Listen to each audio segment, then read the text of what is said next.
All right, let's just jump right in. We're going to talk about something super interesting, the psychology of those people who always seem to listen more than they talk. And just so you know, this isn't about being shy. No, it's something way deeper, a really powerful kind of hidden drive. I mean, you know who I'm talking about, right? The quiet person in the room. Could be at a party, could be in a work meeting. Heck, maybe it's someone in your own family. They're just soaking it all in. But what is actually happening up there? Let's peel back the layers and take a look. Okay, first up, a classic from our modern world, the Group Chat Lurker. You know this person. They've read every single message. They see the jokes, they see the plans get made, they see all the drama, but their thumb never, ever hits that send button. They are, for all intents and purposes, the permanent audience.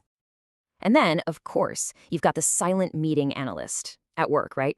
They let everyone else throw their ideas out there, argue the points, go back and forth, and they're just watching, listening, absorbing every little detail until, bam, they drop the one perfectly formed final thought that wraps it all up.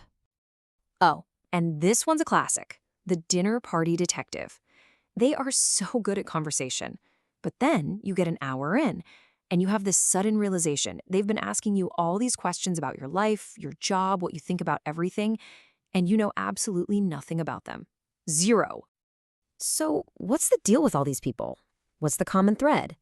See, most of us, we feel this need to jump in, to fill the silence, right?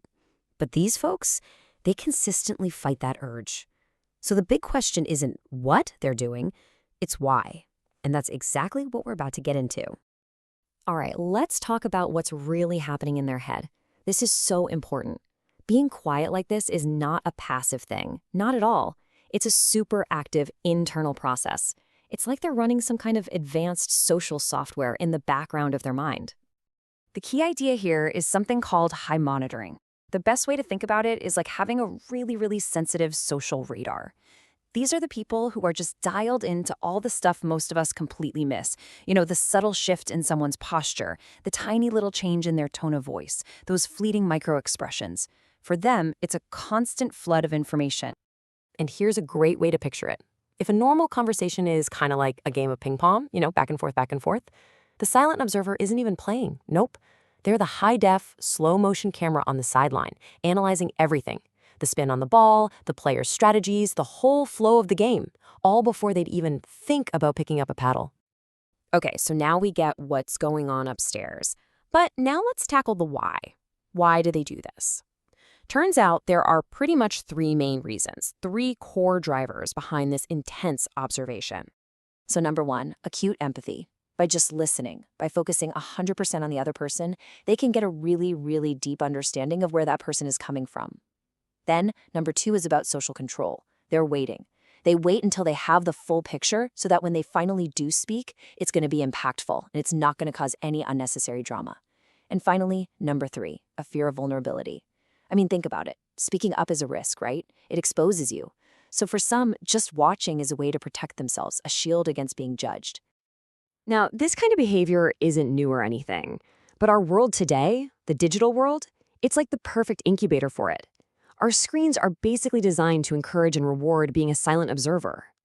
I mean, just think about it for a second. Platforms like TikTok, YouTube, they're literally built for you to just consume passively for hours on end. You can listen all day with zero pressure to ever say anything back. And being anonymous online, that makes observing a completely zero-risk game. And every single time they learn something useful just by watching, it reinforces this little voice in their head that says, see, I got everything I needed without saying a word. And all this leads us to the real heart of the matter, the central conflict.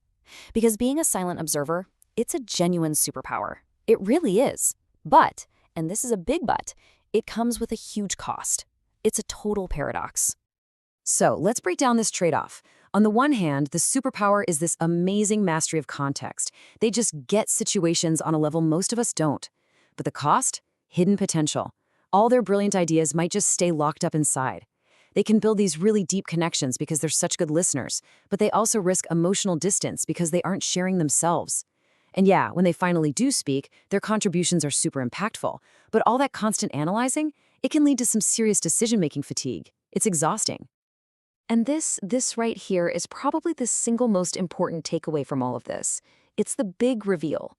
The very strategy they use to protect themselves from being judged, that is the exact same wall that stops anyone from ever truly knowing who they are. So, what does this all boil down to? Look, being an observational listener, it's a legitimate superpower for understanding the world around you, for sure. But just like any power, it needs balance. It has to be paired with the courage to be a little vulnerable, to actually express your own thoughts, share your own ideas, and just be yourself. So I'm going to leave you with this final thought. Maybe you see a little bit of yourself in what we've talked about. Or maybe you're now thinking about that silent observer in your own life. Either way, once you understand this strategy behind the silence, it changes how you see it. So, what's your next move?